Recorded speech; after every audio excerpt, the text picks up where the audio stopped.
आयज आमी हांगा साळ डेमार जे माडयार म्हणटा थंय तुवें की जे रातभर जो पावस पडला त्या पावसान हाची परिस्थिती हांगा निर्माण पुराची परिस्थिती निर्माण जाल्ली आहा आनी ह्या ज्या ब्रिजार ऑलरेडी ब्रीज पळयता ते उदक हांगा ब्रीज क्रॉस करपाक लागलेले आसा।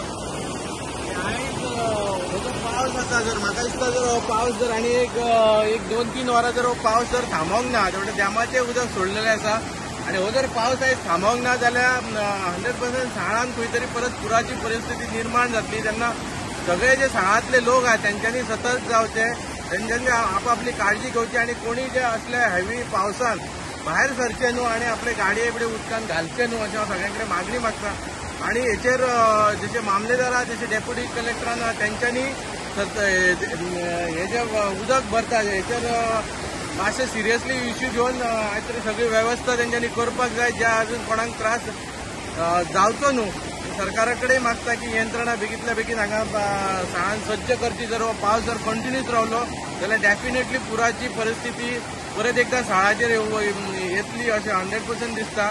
तेन्ना सरकारान हेचेर बेगींतल्या बेगीन जे मामलेदार कलेक्टर आहात त्यांच्यानी सगळी जी व्यवस्था आहा ती करून दवरपाची अशें सगळ्यां कडेन मागता। आनी आयज तुमी पळया धाकटे जे उदकाचें जे रौद्र रूप म्हणटा पळय ते आयज हांगा जाल्लें आहा, एकदम सगळ्यांनी पळोवचें।